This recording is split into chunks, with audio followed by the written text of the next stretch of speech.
Hello and welcome to English 101 W60 and English 012 26W orientation. I wanted to make y'all hopefully a brief video to cover the basics that you need to be aware of going into these courses. And if you are watching this video because I said you should and you thought, well, seems like a good idea to know what I'm getting into and watch this, well, then guess what? You already have what it takes to be successful in online English 101 and English 012 because that's what it takes. Just following along with the good advice of your instructor. So hopefully you will find this helpful. I will try to keep it brief though, and I will be putting out additional videos this semester for the different modules for both classes. So this doesn't get too long. All right, so what are we going to cover? First of all, I wanted to just briefly talk about the deal with the O12 course that you also had to register for along with this one and how that works. 101 versus the O12, what's in one class versus the other, because it is two separate classes. Give you guys a brief tour of the course shells and look at the course plans for them. This is the most important document for a class. It's got all the due dates by week, everything you need to know, crystal ball into your future. If you're going to print out anything for the class, make it this or have it somewhere for regular reference. Okay? Everything's based on that. We'll talk about some important college and departmental policies that you need to be aware of going into the class and the communication expectations for the class, how to get extra help if you need it or want it. There's lots of really good resources available for you. The issue with online students who try to cut corners in a class and the problems that that can cause. So some things that you should not try to do if you want to get through this class successfully. And then just what you're going to be doing for this first week, because your first assignments for both of the classes are due Thursday by 11:59 p.m. because we have multiple due dates per week in this course and all of the online English 101s for this semester. So if you are under the delusion that you only have to turn in things on Sunday for online classes, guess what? That's not true. There's no law that says that, and it doesn't work well for this class, and so that's not what we're going to do. So if that's going to be an issue, know that going forward and decide accordingly what you want to do.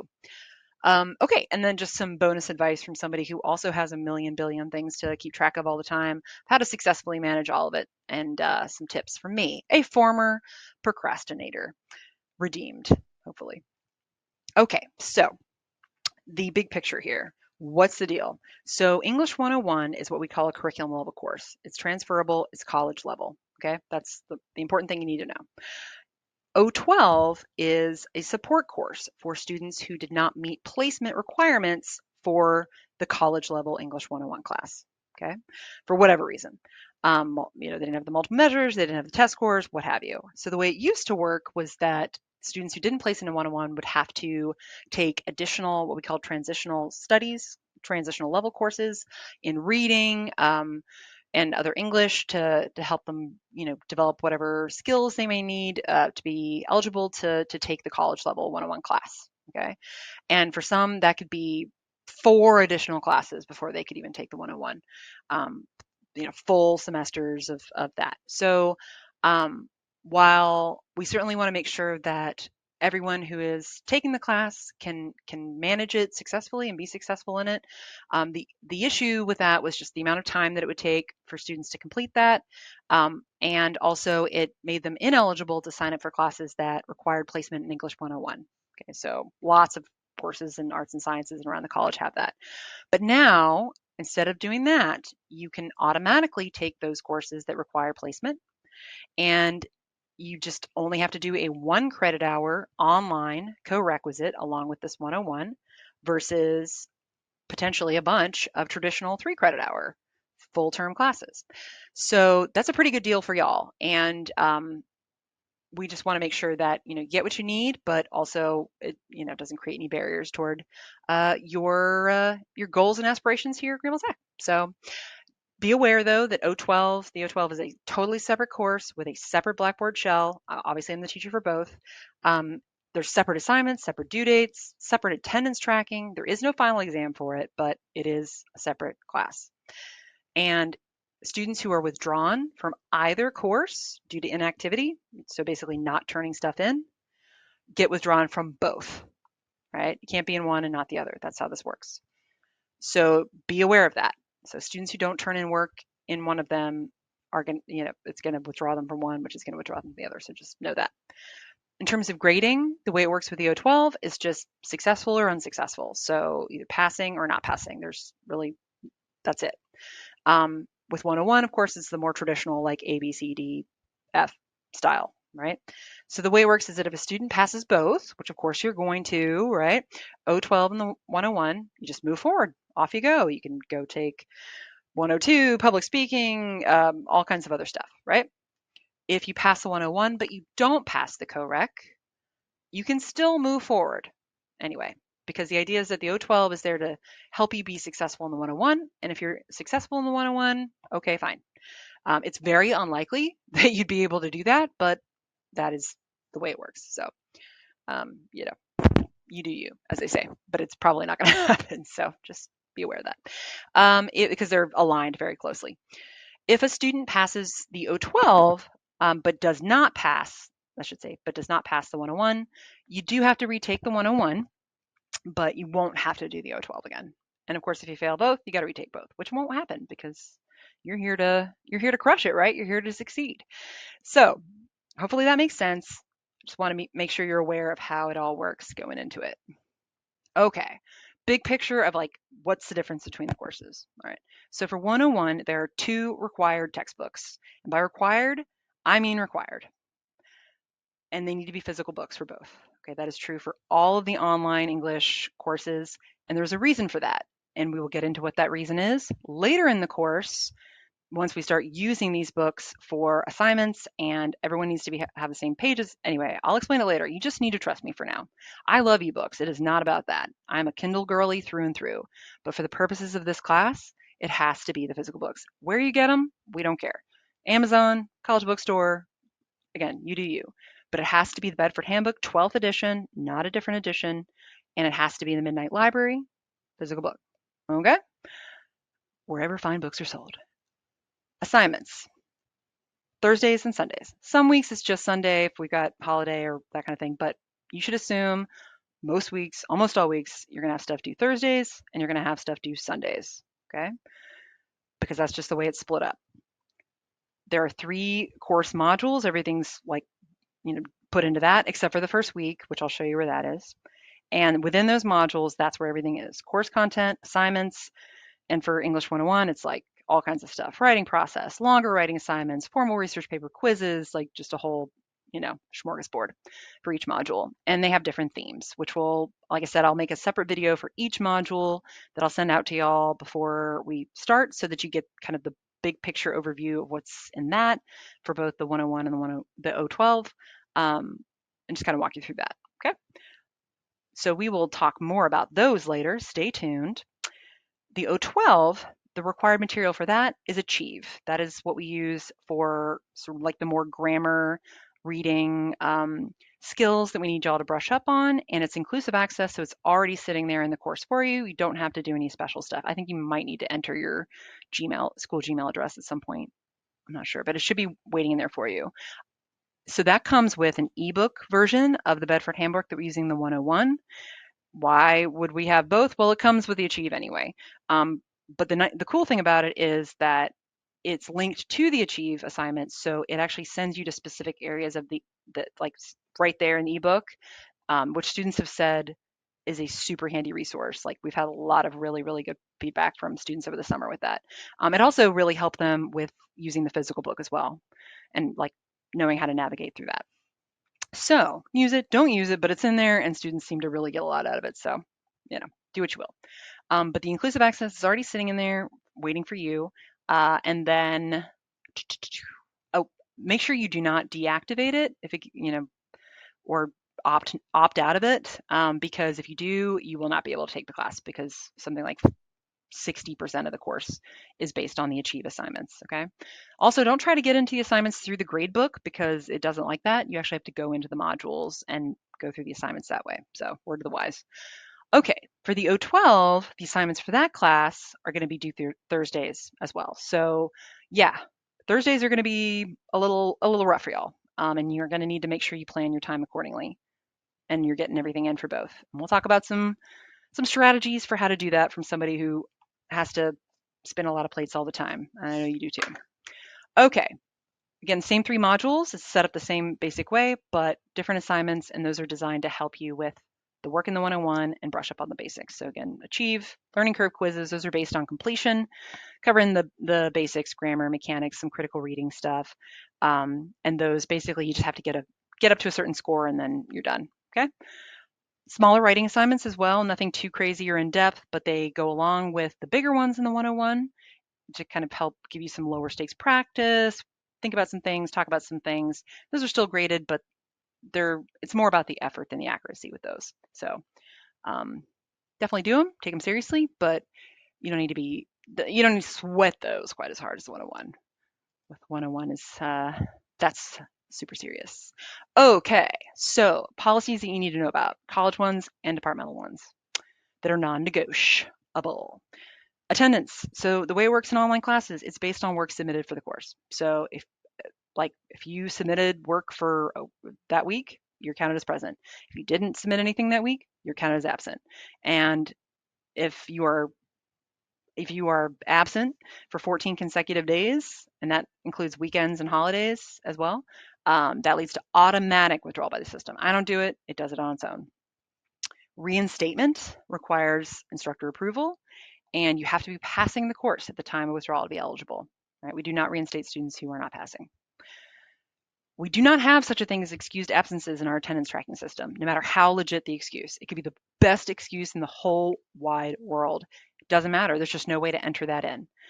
So if a student is withdrawn, but they have documentation, like a legit reason, medical emergency, that kind of thing, yeah, you'll be reinstated. But just know that there's no way for me to excuse absences. Okay, we just would have to deal with it after the fact. Obviously, if like things are going sideways in that way, please don't. It's obviously emergencies are emergencies, but like please don't wait until after 2 whole weeks of things going sideways to let me know the situation and then tell me after the fact, and then we've got to do all this stuff to try to make sure that you got what you need to get reinstated. So just if things are going wackadoodle, I know I'm probably the last person on your mind, but at some point, if you wouldn't mind, give me a heads up, that'd be great. Okay. Late work, we don't take it in the English department. We just don't, and we're not gonna. So it just makes everything way too complicated and difficult to try to keep up with stuff coming in late, and we just as a department we don't do it. We're not allowed to do it.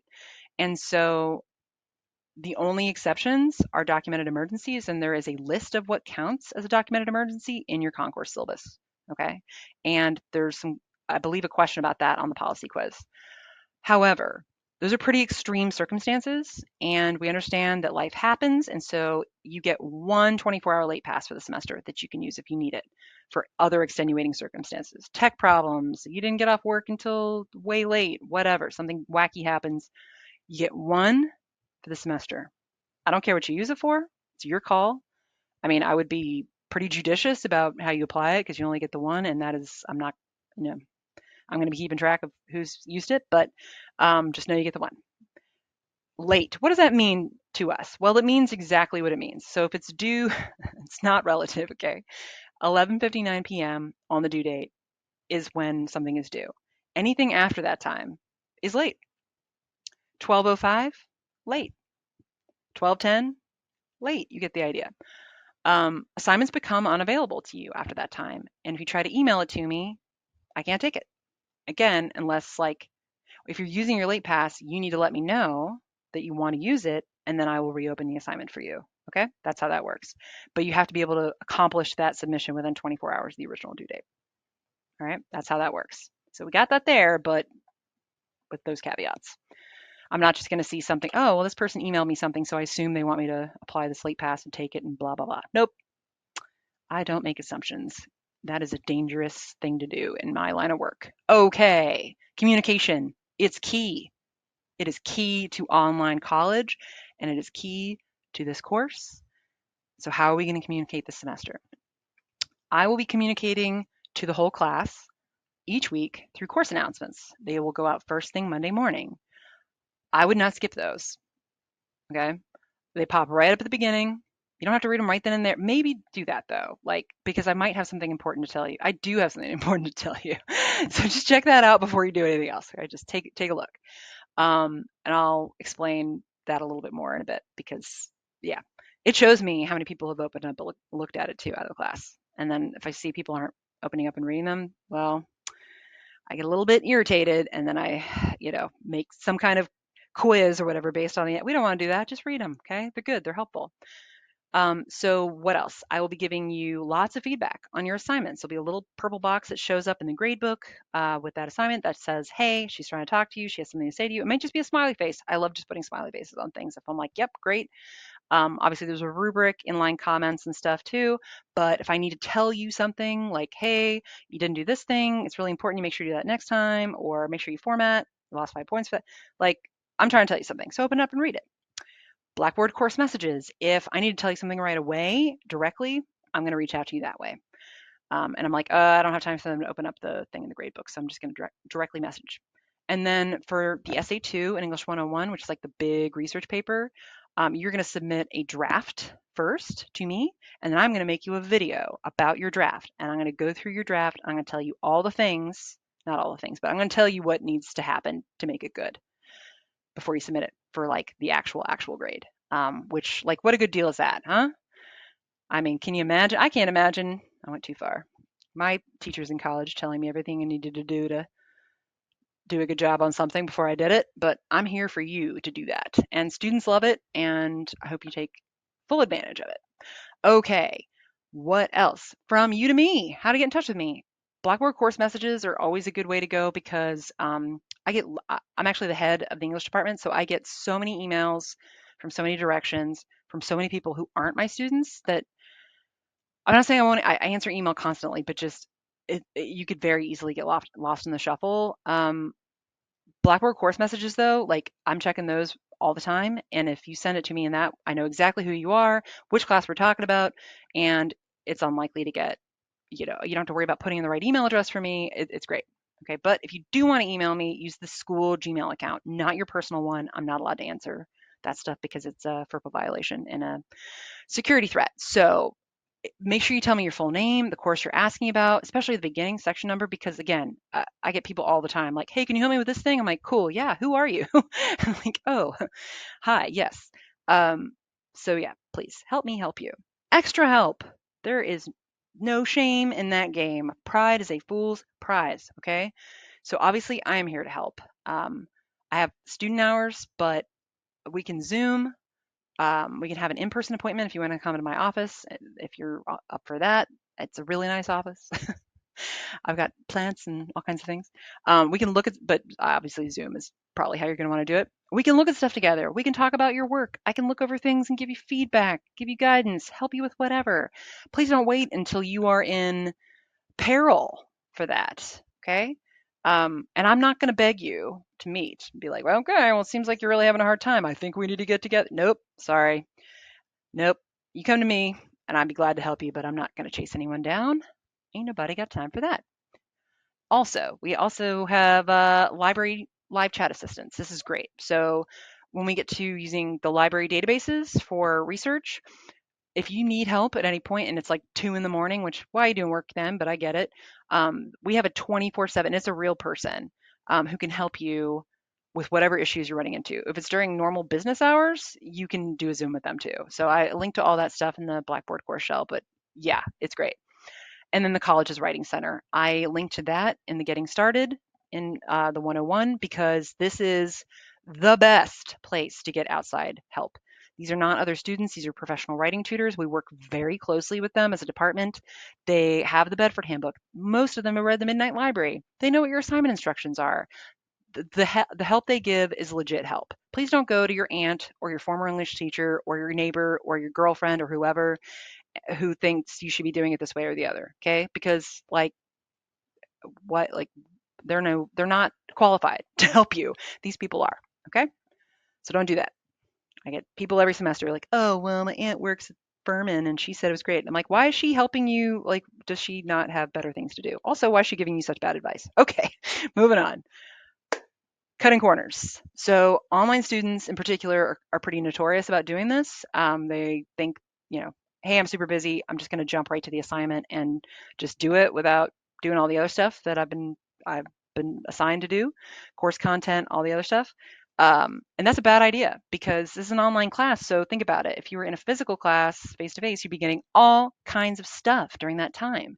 We have to get you that stuff the same way we get it to the other students, but if you don't open it up, look at it, read it, all that kind of stuff, like you're missing all of that. So when I say I don't have time for useless stuff, and neither do you. So you're going to have to take this on faith. And just believe me when I say that everything, and I mean everything in this course is there for a reason. It has been very carefully curated for you by our department. There is nothing useless in there or pointless in there. If you skip something, just know that it's not a good idea, that you are taking a risk. Textbooks. So we've got the assigned Bedford chapters. Those cover the nuts and bolts of grammar, mechanics, writing process, research, all that stuff. But it also has the MLA citation formatting guidelines for source documentation that this department follows because the MLA is the sheriff in town. They are the Modern Language Association. So we do what they say because they are the ones who make the rules. So you also have to do that. If you try to go to outside citation resources, you are doing so at your own risk because I guarantee you that like they are not always following the rules. Just follow what we gave you to follow. I mean, I don't know why you wouldn't do that, but students are weird sometimes. I don't know. Uh, you can't pass this class without reading the Midnight Library. You know how I know? Because I made the assignments for the course as part of the department's committee on this. They are tied to the curriculum. It is actually the source for the first research paper. And you talk about it in the second one. There's all kinds of assignments tied to this novel, right? So you can't skip out on reading it. And you can't just like fake your way through either or look at summaries or whatever. There's no way to skip that part and pass. So if reading takes you a little while, just start now. As soon as you get the book, read ahead. You don't nothing's stopping you. All right, readings, videos, lectures, and course content, they are all required. They're not suggested. Um, so yeah, be following along with what's in the modules. Don't just go right to the grade book and only be trying to click on the assignments and just do them. It's a bad idea. Okay, course announcements. I mean, people are going to do what they're going to do, but I'm just trying to let you know what will work and not work. Weekly course announcements not only cover what you're supposed to be doing that week, but also if anything changes, I have to change anything, that's where I'm going to announce that to you. I like to try to give further clarifications on assignments and stuff if needed there, like, hey, just a heads up, this is the thing you should probably do for this, blah, blah, blah, outside of the instructions, additional help. Also, I like to make videos, especially for online classes. I make them myself for y'all. I make them like a la carte, sort of like based on what you're working on at that stage of the course. So I'm going to make them for each module that walks you through. I'll make them for anything that I feel like folks might be confused about or struggling with, so you can see things, see me walk through stuff or look at examples, all that kind of stuff. So much like this orientation video, they'll be in there. And I can always tell when students didn't watch those videos because they just don't seem to have quite the same grasp on things as the other folks. So I will know. All right. How to manage it all. It's a lot, I know. But as somebody who is the head of a department with many, many faculty in it, spread all over the place, also a teacher and a mother to a 5-year-old, um, yeah, procrastination, like I had to find it. It just didn't serve me anymore. I couldn't do it. I couldn't pull it off. So I've been there. I understand it. You're not lazy and you're not disorganized and you're not a bad person, and neither was I. Um, it's just, it's about learning how to do it differently and then doing that. So from me to you, I'm going to tell you this right now. Don't trust your memory on anything. Just don't. Just don't do it. It's so not reliable. Um, it's a bad move. I know mine won't keep up with what I needed to. Use a calendar. Put everything on it. School, work, life stuff, put it all on there. Okay. Try to avoid multiple calendars if possible. I know it's tough, but there is a calendar in Blackboard that has all the assignments on there. Yeah. Put all of the due dates on your monthly calendar. Like put them all on there already. Go through and just put everything down now. And then For weekly, this is so clutch, you guys. This changed my whole life. And it sounds so obvious now, but like, oh my gosh. It is not enough to just put when something is due. You have to schedule when you plan to work on things. Like or read something or watch something or whatever. It's called chunking time. And there is there is no way to avoid doing this and getting everything done. Like you have to plan for when you're going to do stuff, like when you're going to work on something, not just when it's due. Because otherwise, we all know how it goes. Things just slip away and oops, it's due in like 2 hours. And no. Chunk your time. All right, I'm going to sit down and work on this thing Tuesday morning because I got all this stuff going on, blah, blah, blah. Okay. But allow wiggle room for the unexpected to come along and scuttle your plans. It happens to me on a daily basis, and it will happen to you. So try to allow as much wiggle room as possible for that. If you're trying to determine how much time it will take you to do something you've never done before, y'all, err on the side of more, as much as you can spare until you get the hang of how long it tends to take you to do, and then adjust from there. Things always take longer than you think they're going to. That's just a flaw of the human brain. So go into it with that and adjust as you go daily. If you're anything like me, you will lose I need alarms and reminders for everything, for everything. Otherwise, I'm going to forget. So do that too. The course plans, treat them like a checklist. Print them out if you can, cross things off as you complete them. So you just make sure you're getting everything. Guard your time, guard your attention like it's money. It's actually far more precious than that. Try not to do switch tasking when possible. I know that's really hard. We call it multitasking, but it's when you're switching back and forth between stuff, mistakes are inevitable. And if you can possibly find a place that is like your space to work, a sanctuary for that, where you can comfortably work and focus, get away from things, like turn your phone off. I know it's impossible for some people, but and just let people know too. Like I can't, I'm not available right now, if possible, because I'm working on this. Right? Guard your time, guard your attention, because they don't know. They don't know what you're doing. They can't understand what you're up to, right? Like you have to guard it carefully whenever you can. This is a big one too. Life is full of boring, mindless moments that can be used to do the best thinking. But that won't happen if you distract yourself with phone stuff. Okay. I've learned this. Like if I avoid something to distract me and I just give myself time to let my mind wander a little bit, that is such a good time for thinking. And obviously, you can be thinking about what you're going to write about, assignments, all this kind of stuff. It's a great place to do that. I have had students say, I like to think about stuff when I'm in the shower, or I like to think about stuff when I'm driving, or what. And then voice notes, when you have good ideas, just use voice notes on your phone, record those thoughts for later. Okay. Because it's hard to work on something and have freedom to like for your thoughts to take flight at the same time. Boring, mindless moments, use them, right? They're great. Don't avoid them, use them to your advantage.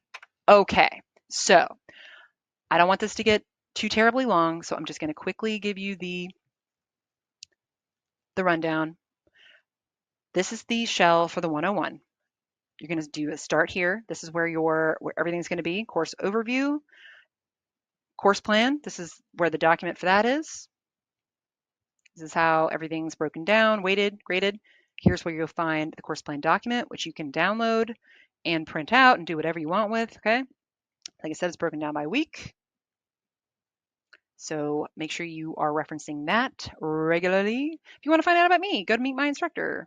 And that's me. It's got some stuff about me, and it's got my parameters for contact when I'm available, stuff like that.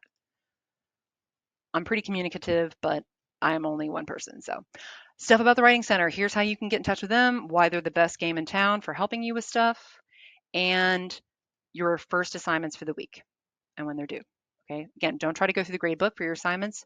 Use the modules and go through those. So this is first week stuff. A lot of it's just kind of policy stuff, whatever. But you do have this read like a writer assignment. First, you have to take this AI misuse tutorial and quiz, get a score on it. Perfect score, but you can do it as many times as you need to. I would maybe watch the video before you try to take the quiz, but hey, what do I know? And that will, once you do that, it'll open up the read like a writer assignment for you to do for Sunday. And then the modules, that's where everything's going to be course content, assignments, all that stuff. Okay, for each one. Everything, just expand it, it's all in there. Right? Easy peasy. So there's some modules that are for extra stuff, MLA, library, yada yada, but the actual course modules are in there as well. 1, 2, 3. So course plan, the modules, and then if you're ever not sure about when something is due, there is a calendar, and the due dates are all listed in the gradebook as well, which is where you get your feedback from me. Okay, this got long, but like, oh my goodness, there was a lot to cover, wasn't there? The O12, similar setup, 3 modules, same modules, and like I said, it supports one or the other. There's a course plan in here for this one. Oop, there it is. There you go. Okay. So I know it's a lot to keep track of both, but you can do it. Calendars, reminders, yada, yada, yada. Chunk your time. Plan when you're going to do stuff. Don't just plan when things are due. Okay? Things sneak up. Time keeps on slipping into the future. All right. So this will not be the last you're hearing from me in terms of video assistance, but I appreciate you hanging with me for I know it was a pretty long video to watch, but I appreciate you hanging with me and I look forward to working with all y'all this semester. And yeah, take care. Bye bye.